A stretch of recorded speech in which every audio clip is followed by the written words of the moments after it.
আমাদের শরীর কিন্তু একটা অসাধারণ যন্ত্র, তাই না? আর এই যন্ত্রটাকে সচল রাখার জন্য সবচেয়ে জরুরি উপাদানগুলোর একটা হলো প্রোটিন।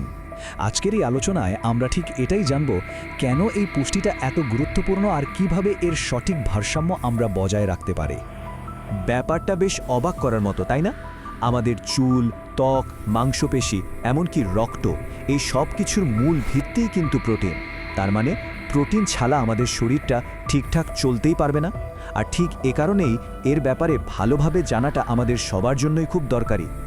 আমরা তো সারাদিনই প্রোটিন শব্দটা শুনি, জিমে, খাবারের প্যাকেটে বা স্বাস্থ্য নিয়ে কোনো আলোচনায়।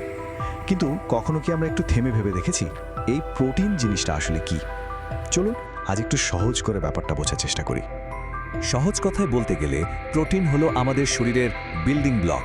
মানে ঠিক যেমন ইট দিয়ে একটা বাড়ি তৈরি হয়, প্রোটিন দিয়ে আমাদের পুরো শরীরটা তৈরি। শরীরের কোথাও কোনো ক্ষতি হলে তা মেরামত করা, নতুন কোষ তৈরি করা আর আমাদের সারাদিনের কাজের শক্তি যোগানো, এই সব কিছুর পেছনেই কিন্তু রয়েছে এই প্রোটিন। কিন্তু সবচেয়ে মজার ব্যাপার কি জানেন? এত জরুরি একটা উপাদান, অথচ আমাদের শরীর কিন্তু এটা নিজে নিজে তৈরি করতে পারে না। এর মানে হলো, সুস্থ আর শক্তিশালী থাকতে হলে আমাদের প্রতিদিনের খাবারের মাধ্যমেই এর যোগান নিশ্চিত করতে হবে। আচ্ছা, তাহলে আমরা তো বুঝলাম প্রোটিন কি, কিন্তু এটা আমাদের শরীরে ঠিক কি কি কাজ করে? কেন পুষ্টিবিদরা সবসময় প্রোটিনের ওপর এত জোর দেন? চলুন এর কিছু দারুণ উপকারিতার কথা জেনে নেওয়া যাক। দেখুন, প্রথমত এটা আমাদের মাংসপেশি আর হাড়কে মজবুত করে, যা আমাদের চলাফেরার জন্য খুবই জরুরি। শুধু তাই নয়, প্রোটিন আমাদের শরীরের রোগ প্রতিরোধ ক্ষমতাকেও বাড়িয়ে তোলে। মানে এটা একটা অদৃশ্য বর্মের মতো কাজ করে, যাতে আমরা সহজে অসুস্থ না হই। আর ছোটদের সঠিক বেড়ে ওঠার জন্য তো এর কোনো বিকল্পই নেই। প্রোটিনের উপকারিতা তো অনেক জানলাম, কিন্তু সব কিছুরই তো একটা উল্টো পিঠও থাকে, তাই না? যদি শরীরে এর অভাব দেখা দেয় তাহলে কি হতে পারে? এর ফল কিন্তু বেশ গুরুতর হতে পারে। যদি এমন হয় যে সারাক্ষণই দুর্বল লাগছে, চুল পড়ছে বা পেশি ক্ষয় হয়, ওজন কমে যাচ্ছে, তাহলে কিন্তু একটু সাবধান হতে হবে। এমনকি যদি দেখা যায় শরীরের ছোটোখাটো ঘা বা ক্ষত সারতেও অনেক বেশি সময় লাগছে, তবে সেটাও কিন্তু প্রোটিনের ঘাটতির একটা বড় লক্ষণ হতে পারে। প্রোটিনের ঘাটতির লক্ষণগুলো তো জানা গেল।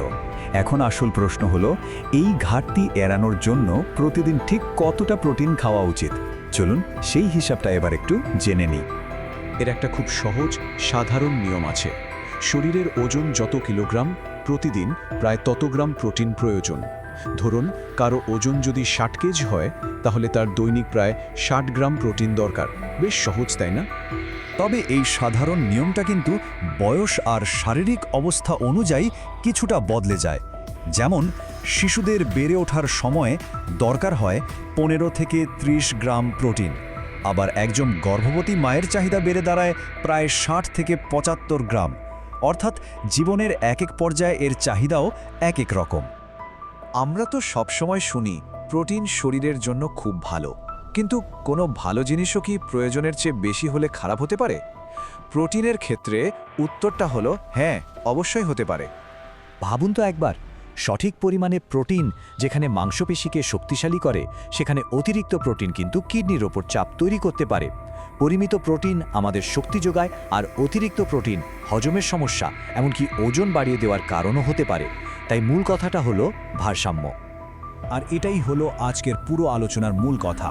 আমাদের শরীরের জন্য প্রোটিন অপরিহার্য, কিন্তু সেটা গ্রহণ করতে হবে একেবারে সঠিক পরিমাণে। মনে রাখতে হবে, কম বা বেশি কোনোটিই শরীরের জন্য ভালো নয়। আসল হলো সঠিক ভারসাম্য। এই আলোচনা শেষ করার আগে একটা প্রশ্ন রেখে যাই।